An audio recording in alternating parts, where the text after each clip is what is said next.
topics and opinions expressed in the following show are solely those of the host and their guests and not those of W4CY Radio, its employees, or affiliates.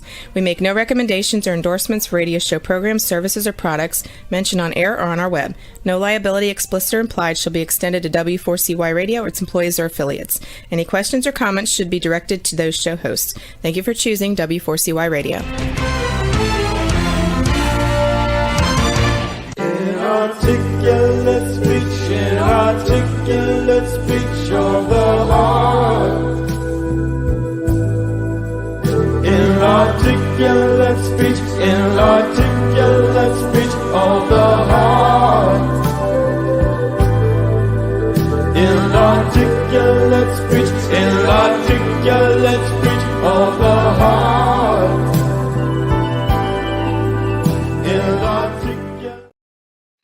Hello and welcome to It's Your Voice, the show that hosts enriching conversations in diversity. My name is Bahia Yaksan. I'm a core alignment and now also an equity coach, officially having finished a training with the National Equity Project, which was phenomenal.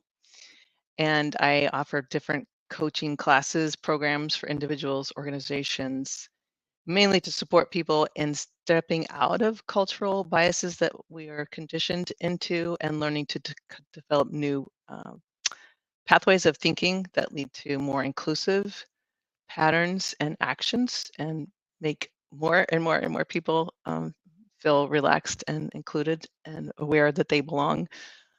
And if you want to see any of my programs, you can find some examples on my website, which is knowwhatyouvantcoaching.wordpress.com. I am very excited. My guest today is someone who is an incredible supporter in more ways than one, not just the show. She's an amazing supportive friend, colleague, and an incredible community contributor and advocate. Her name is Camica Avobado. You might recognize her because you've seen her on my show before, previously known as Camica Edwards. But congratulations, married a few months ago with a new last name. Camica, thank you so much. I'd love for you to be on the screen with me for people who can view as I just let people know. Welcome, welcome. Thank you. I just want people to hear just a couple of pieces of what I know about how much you contribute to our community. One thing I want to mention that's hugely significant is that you are a school counselor, and that's how we initially met. You were the counselor of my very own daughter when she was in 7th grade, and I felt immediately, she felt your support, I felt your support. It meant a lot to our family. And then your support for students just kept growing and growing and growing. And you have not only supported students individually, but you've also educated all of us, like staff, students, several schools around principles of Kwanzaa, around the need for Black student unions, Black student staff unions for the support, belonging to a group that is a minority in this city. And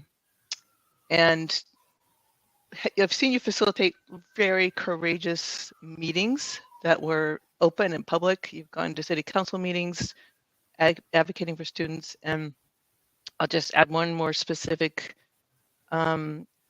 image that was super, there's so many adjectives that you could use: compassionate, effective, benefiting so many people at a meeting a special meeting you called for anyone supporting Black student unions. And I saw you facilitate. Some people were in person, some people were in Zoom, like a lot of different groups with a lot of different perspectives, and how you connected to everyone. And you never lost sight of the students' needs, who at that particular time were suffering the pain of having to experience the N-word again at a school, which is still sadly happens all over this country.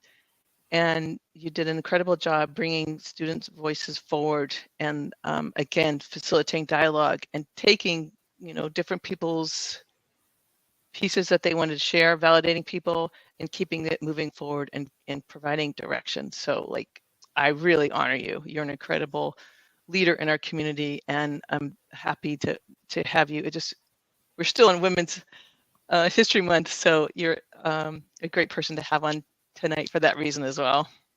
Thank you, Bahia. I'm very glad to be here and be in your company, and thank you for sharing, how the forum impacted you, the forum on the N-word impacted you, and how you were able to see how I just do my best to try to show up for the stakeholders in our community. And so I know you do the same in your work. Oh, well, thank you for that. I know that it's exhausting work, and I appreciate your sharing your time today when you could be using it to just keep restoring yourself. That will continue to happen. As Yeah. you know, women, we do need to take care of ourselves. And so I'm excited to jump in and celebrate Women's History Month with you, friend. Wonderful. Well, we'll start with the title and the topic, and then we, of course, will circle to, like, especially with your perspective as a counselor, how people can maintain hope when our rights are pushed back, when we have backlashes. There's progress. We talked about before, cycles of progress, and put backlash, progress on backlash. And so I think tonight's show is called the current devolution of women's rights. And you helped me think about choosing that as a starting place. And I want to just open it to what you would like to express about that first. Yeah, when I think of the de-evolution of something, it just seems like it's going backwards, and it seems like it's fighting change, and it's from a place of willfulness and stubbornness, not acceptance. Yeah, what do you think of when you think of something going backwards? I like the way you De-evolutionizing. said.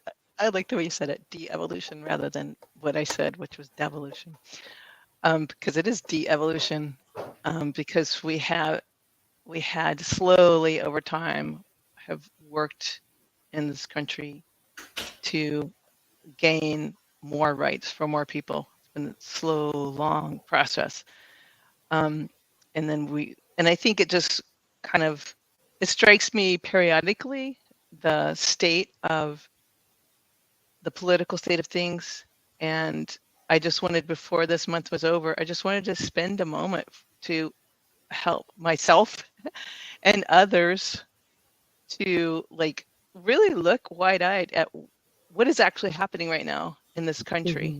Mm-hmm. And not leave it there, because as we're saying, I believe in progress. This too shall pass. But it really helps to put the fire under me if I just, like, stop using my, I don't know what to call them, when I have to, like, categorize and block out things that are too much. Mm-hmm. Or I don't like to think that I'm numbing out, but perhaps I numb out sometimes because they're like, okay, that's too, I can't watch that much. Oh, I'm going to deal with my day-to-day like a lot of people.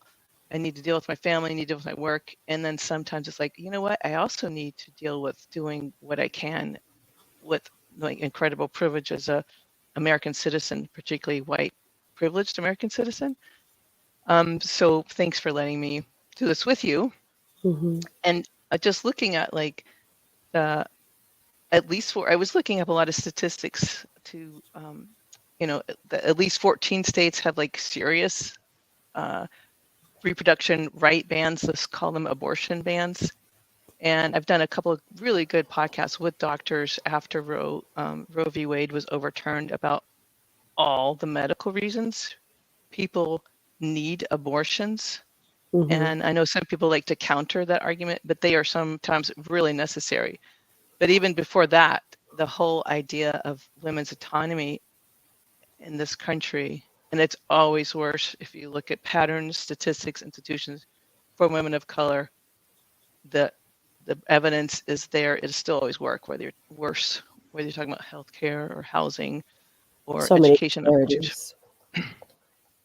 So just, like, in this whole, like, just letting it sink in that it's not this recent political movement, especially since a relatively conservative Supreme Court overturned Roe v. Wade, that's not where it stopped. And then it went to like, okay, now let's try to stop the prevention of pregnancy. Okay, now let's try to stop families from having a choice of being able to have children through the IVF. Always forget how to In vitro. in vitro fertilization. And so it's kind of like, what is going on?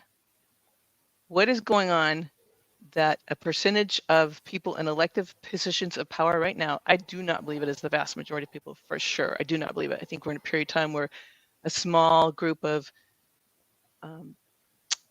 people who are detached from compassion, who cannot have empathy, can make these decisions. And it what appears to be like a desire to control women more and more and more, like completely around our ability to have children, not have children, to get pregnant, not get pregnant. I mean, it's really so, it's hard to find the words, unbelievable. And it seems really cruel and lack of ability to step in one's shoes,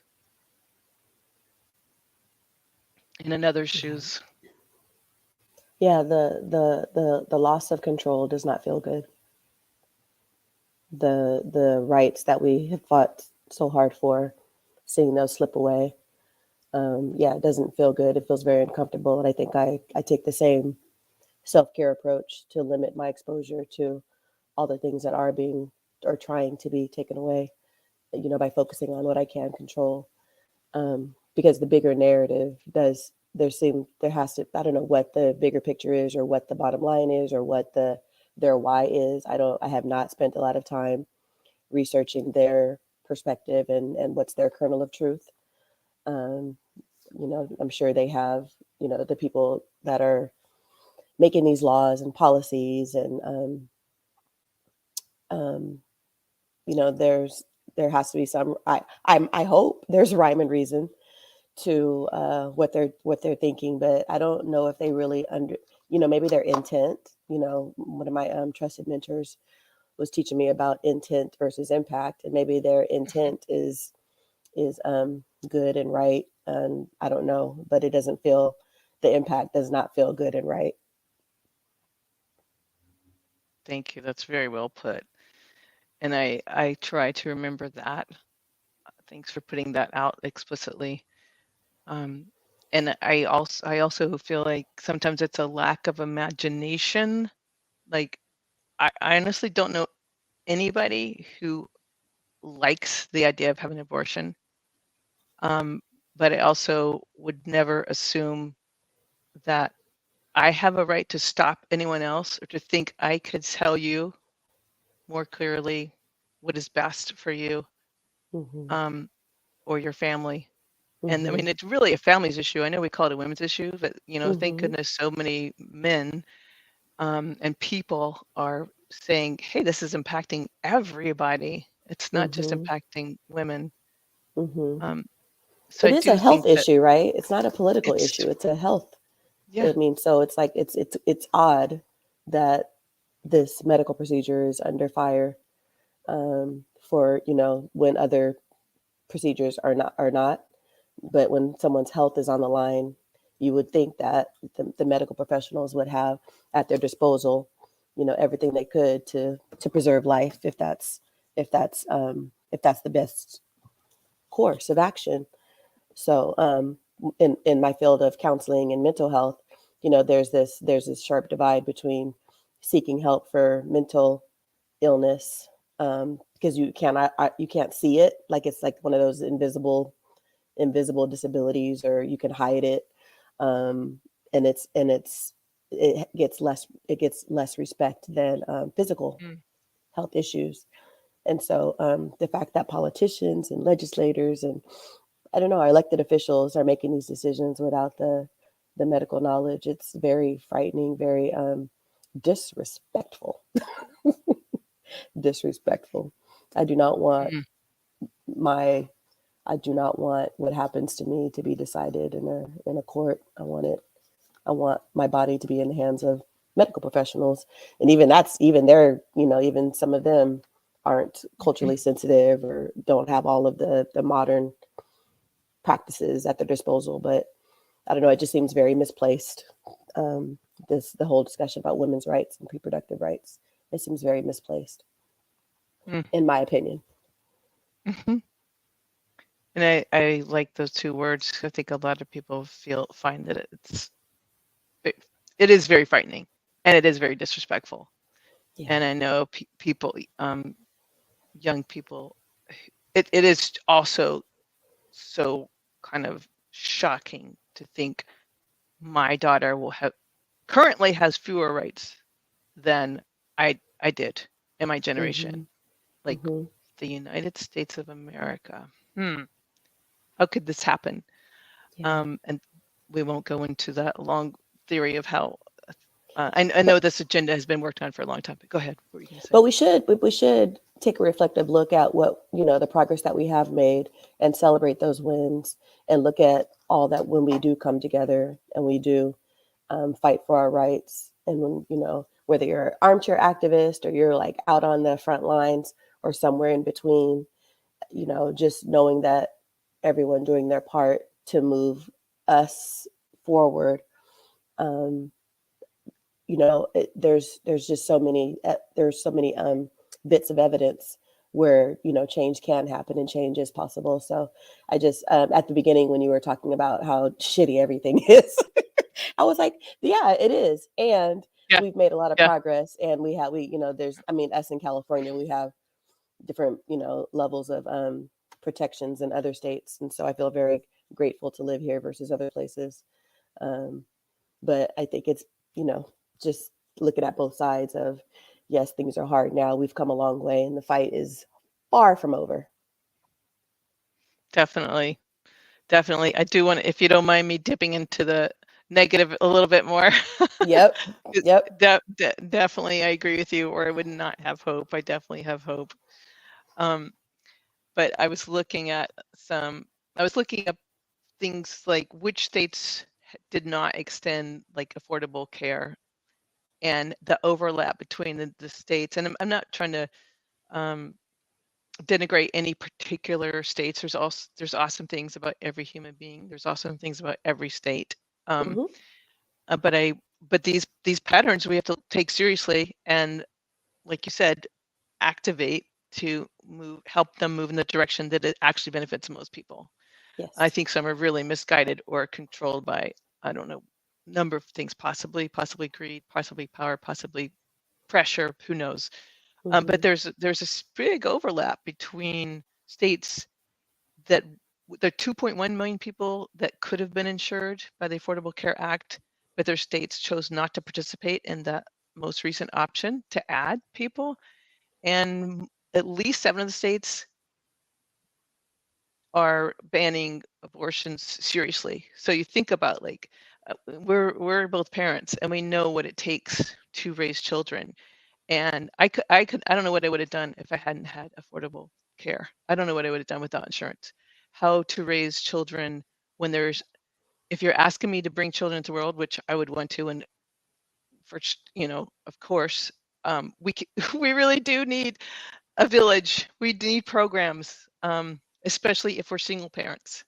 And I think about all those exceptions that are slimming down, and just reading one of the graphics about which states, like the description of each ban in each state. I think there have been 31 states have asked for bans and 20 have been overturned. But this is all on different reliable websites. People can look it up themselves. That it just makes me cry looking at like, okay, there's a chart. Okay, well, if you're raped, but it's this, or if it's incest, maybe, but in some states it doesn't matter, raped or incest, and because I worked in the domestic violence field for years, I just, one of the most kind of awful thoughts that came over to me which we will wash out before the program is over, was that like that gives perpetrators so much more control over children they can violate sexually, or women, or I know boys can and men can also be violated, but they are not impregnable for. But anyway, I know my point is made that it's just like making myself look at how tough things are in so many states. It's just helpful to me again to put myself in others' shoes. I realize we are lucky in California currently, and some of those exceptions, it just seems like cruel and unusual punishment, really cruel. Yeah. So yeah, my heart also breaks for our sisters in other states who have to who are not being protected as they should, and I can only imagine. Yeah, to answer your question about, we wouldn't be able to raise our kids without insurance. We wouldn't be able to raise our children without a village or that support. And we both love children. You know, we have them, and it's not an easy job being a parent.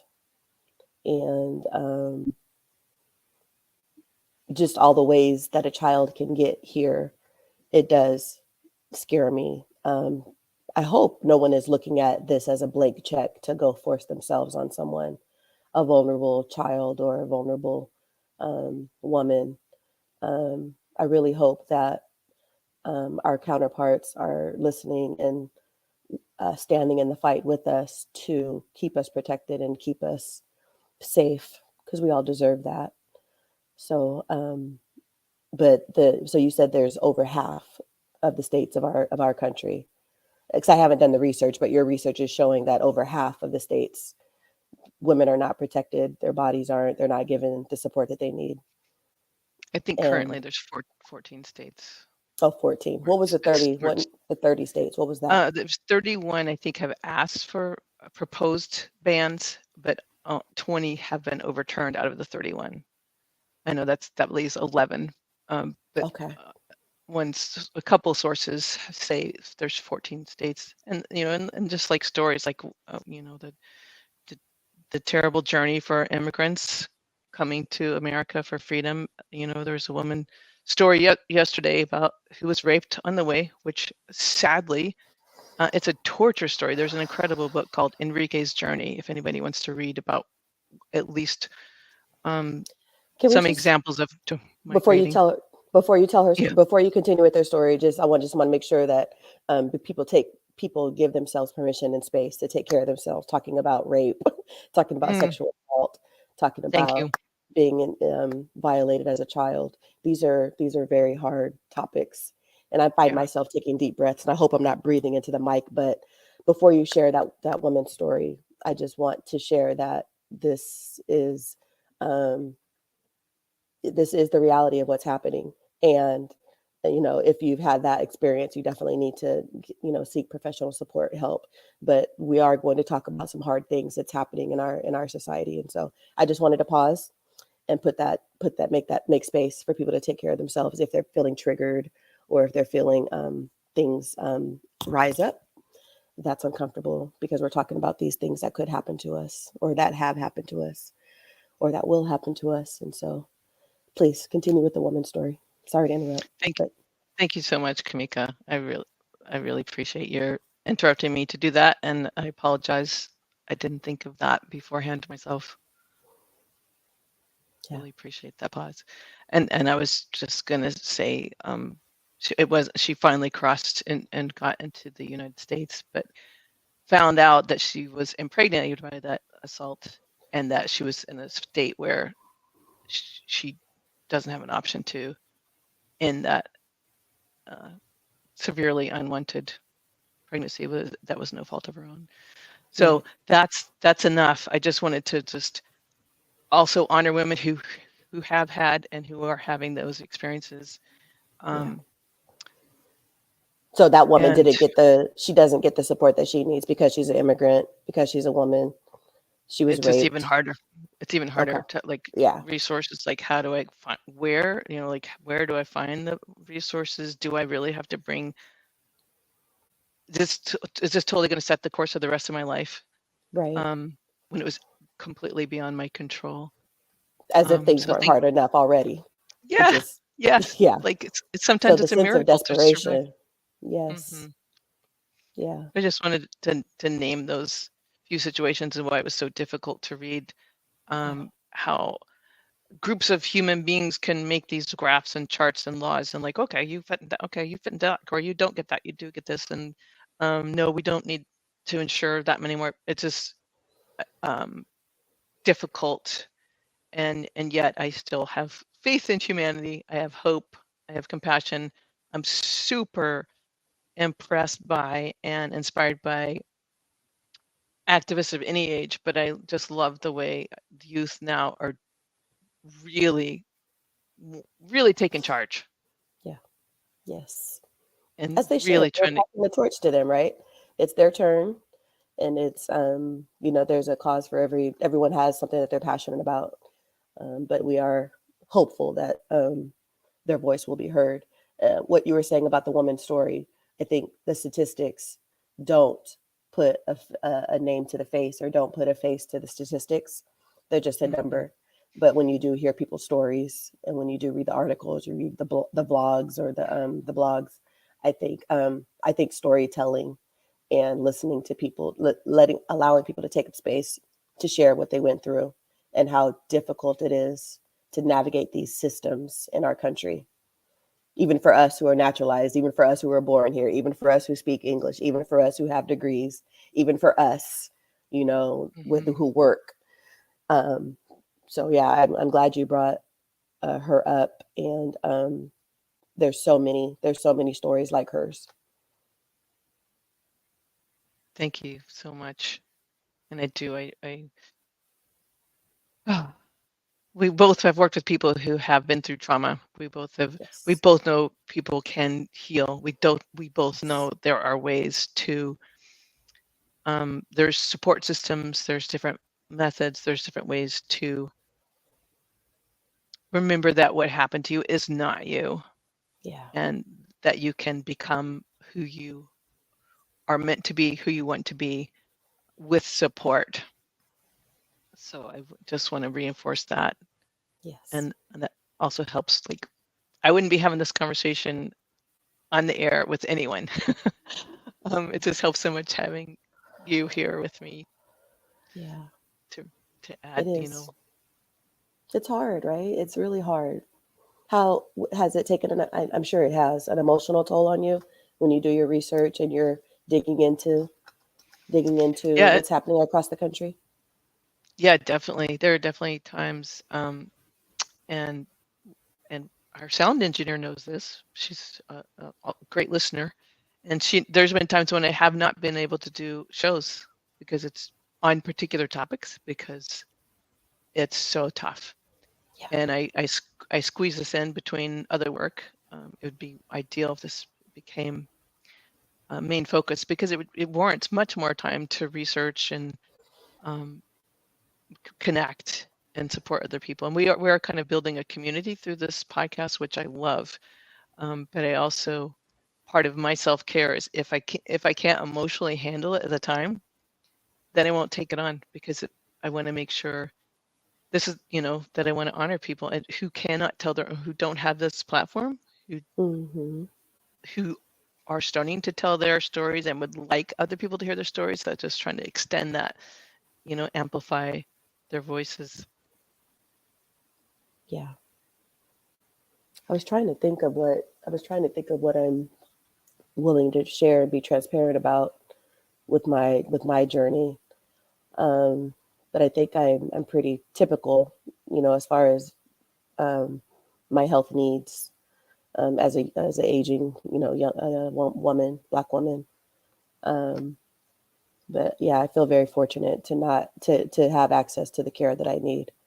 I haven't been denied any services that I needed, and I haven't died from any services out of desperation, seeking services because they weren't available. And I think that's what scares me. It's like that pushes people you know, it pushes women in other states, our sisters in other states, to this point of desperation of having to figure it out and get to that support, get to that village, get to that service, get to that state where they can get their needs met.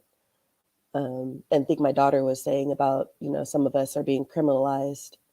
My daughter's 26, and I think she's a voice as well for young women. And so I think she said some women are even being criminalized for trying to get their medical needs met as breaking the law, which is really frightening. And yeah, even for assisting or driving someone to another state, for supporting someone. You can get in trouble for that too. Yeah, and some providers and doctors could be actually imprisoned. Yeah. It's just, I'm just going to use the word crazy. I use that word carefully, but it's just like, it's not even rational. It's actually, it's not logical. It's not rational. If you think about what is the outcome of forcing, a population, a female population, producing children from every single pregnancy, what is the outcome? Except so like to play it out, right? It's just population growth. And what's the advantage of that? Is more consumers. Yeah, to like government controllers, the similar people who are making these decisions want to cut social programs, want to ban books, want to limit education. Like, so you, like, are we thinking about the outcome in 5-10 years? And while we're narrowing education access for some people, that was already, we were already progressing to try to make up for some lost opportunities. And now, like saying things like, I don't want my children to read that book, so this entire library should not have books, even if other parents want their children to read about people who are not like them or hear their own stories or books. And like the financial weight, if you know, of government systems, government programs, not that that is a reason, that's never a reason for me, but for those people, I just feel like there's so much hypocrisy. It's again, like, you can't have it both ways, right? If you're going to say, you have to have it, you have to have this child, but you have to take care of it on your own. That's very, yeah. And to quote, I really don't want to denigrate particular people, but to quote a white Supreme Court justice woman, which narrows it down, woman judge said, well, people can adopt, or they can adopt out their child, or I forgot, there was one other thing, basically abandon it. But you know, like, why? What's that for? Anyway, there's plenty of children here who need adoption. There are so many children who need foster homes, who need foster care. So anyway, I feel like I have made my point probably a few times too many for some of our listeners and viewers, but maybe not enough for some.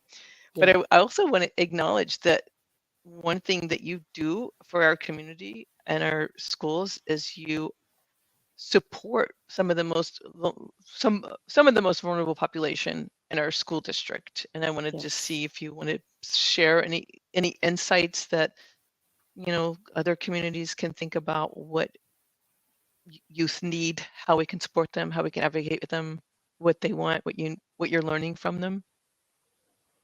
I think my caseload for my day job is very much impacted by trauma and very much impacted by generational patterns, you know, their families and grandparents. And it just seems like the economy has not been kind, or family settings or environments, homes, have not been conducive to raising, you know, people who know how to function, or to know how to take care of themselves or others. Just, you know, and the phrase is hurting people hurt people. So you have people who didn't get their needs met. and they don't know how to get their needs met in a healthy way.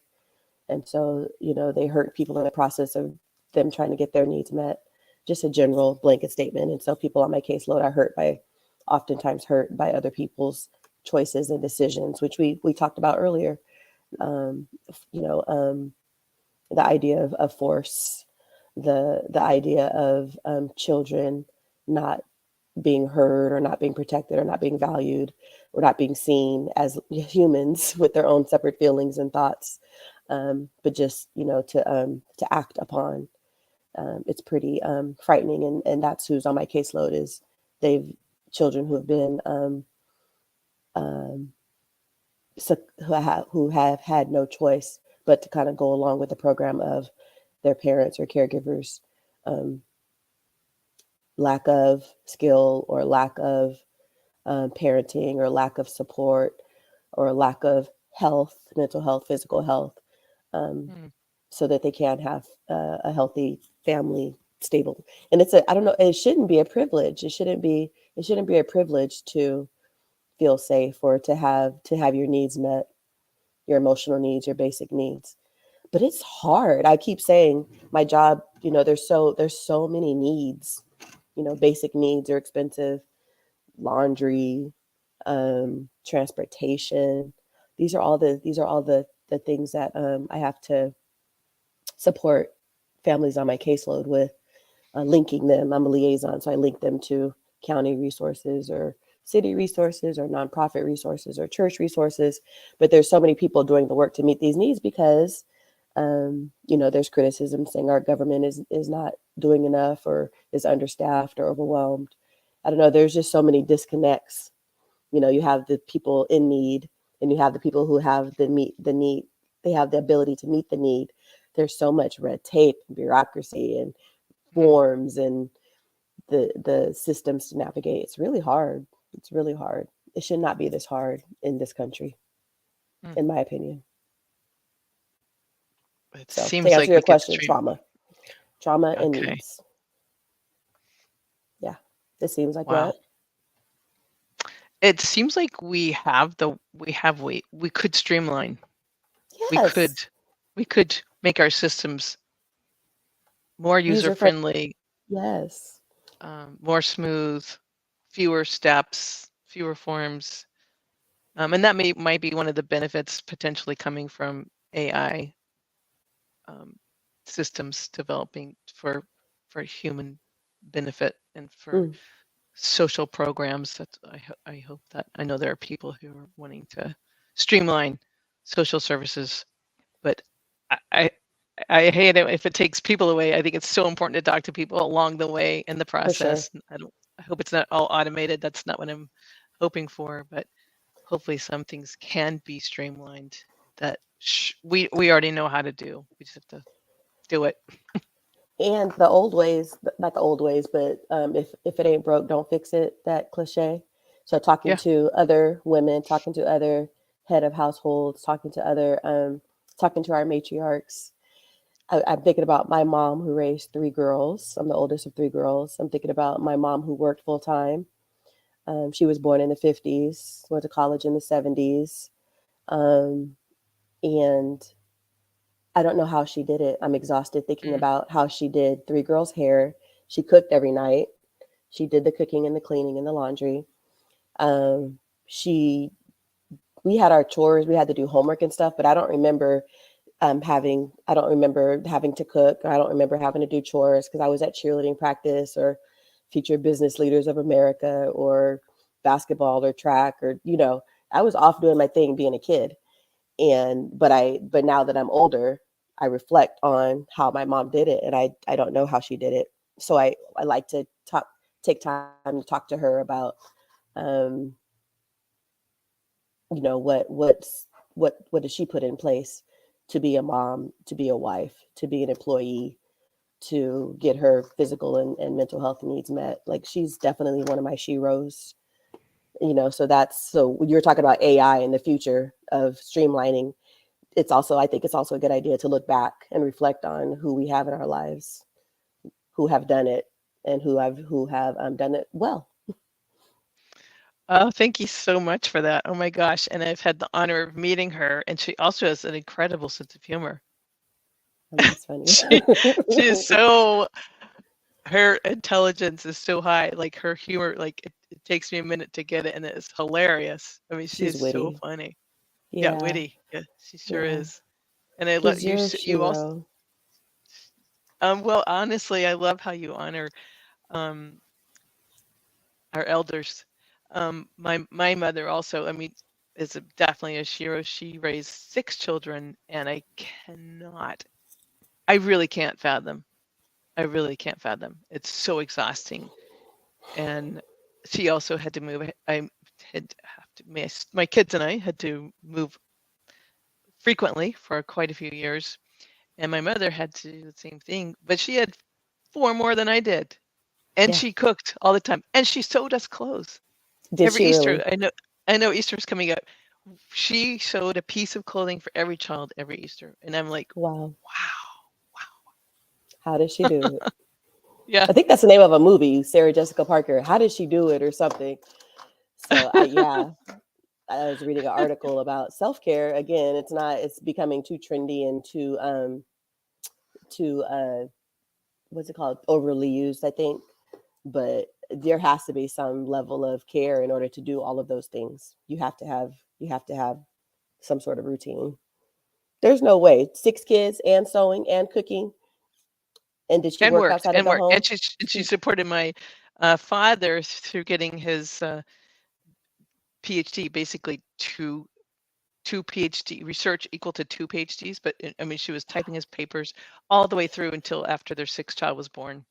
Wow. And he was from another country, so she was also helping him learn how to navigate the American university systems, and um, just Wow. brilliant and also exhausted. Yes. She was very quiet. She was very quiet, an incredibly strong woman, and I Yes. miss her dearly. Yes. I would love to be able to ask her more questions. That's why I like hanging out with you and your sisters because, I get a glimpse of what your mom was like, just being around you and your sisters. I know you have, I don't know if I met your brother, but I have, because I'm a woman, I feel more connected to you and your sisters. I love So your that. Well, mom they did a definitely. wonderful job. Thank you. So did yours. Thank you. Clearly.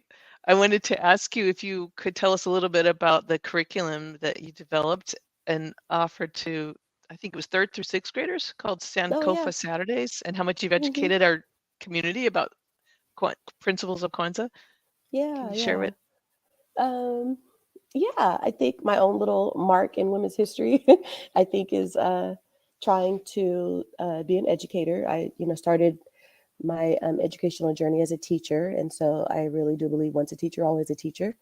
And so I had the opportunity to work with a local church who opened their doors to me and said, "Yes, we will give you our space.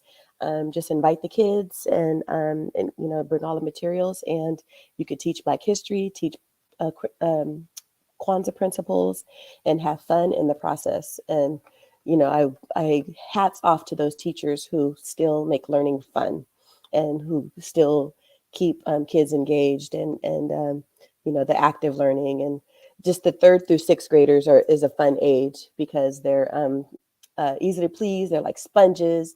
Everything is new and exciting to them. And so just teaching them about various events throughout Black history and contributors to Black history, and helping them to stand a little taller, knowing that their ancestors were able to do so much in the face of so much opposition. I hope that they left with the message that they too can, build a legacy. They too can, do something. Everyone can't do everything, but everyone can do one thing. Everyone can do one thing.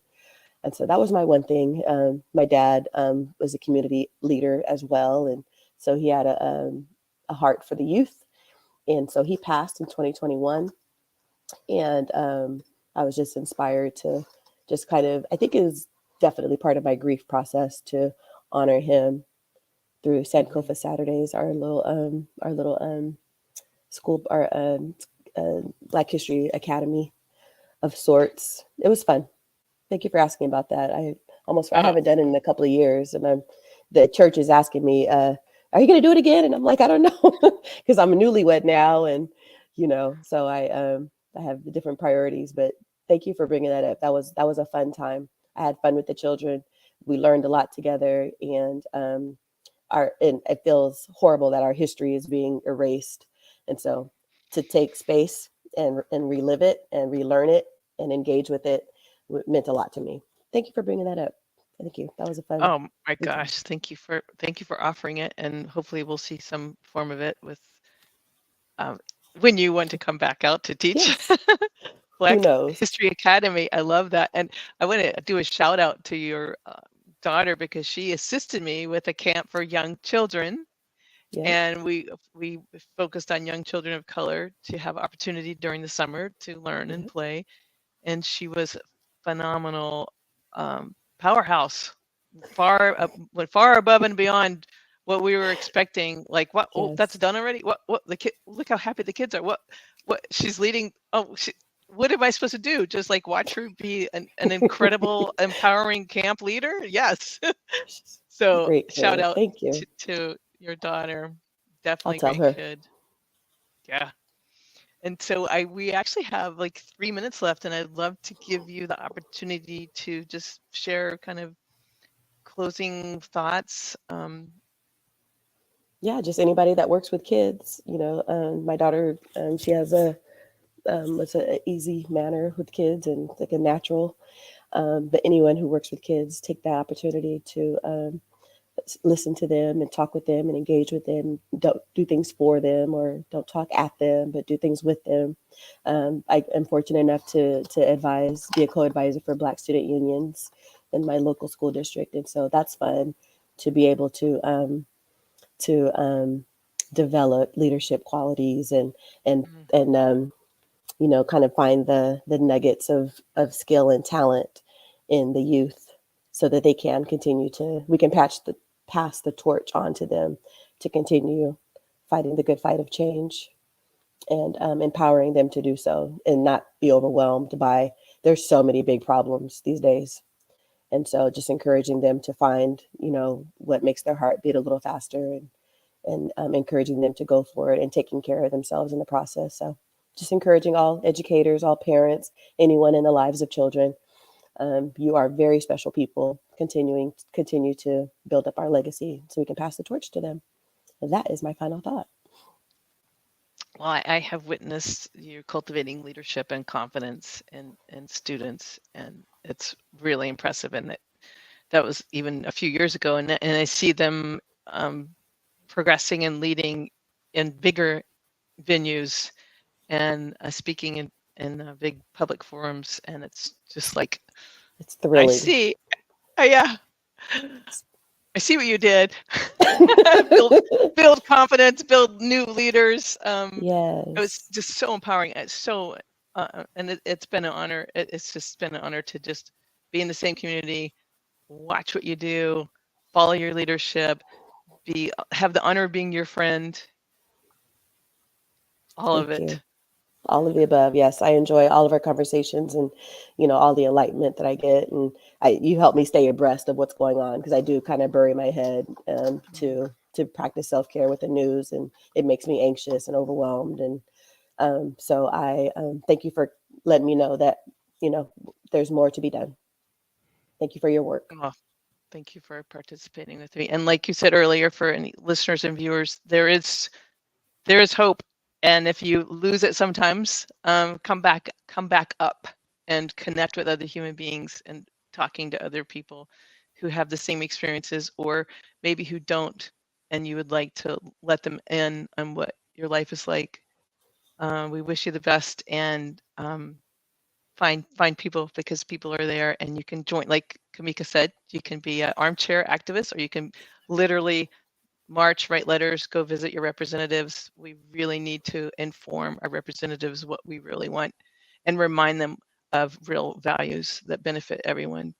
And Yes. I think that deep in their hearts, most people want to really listen and make that happen.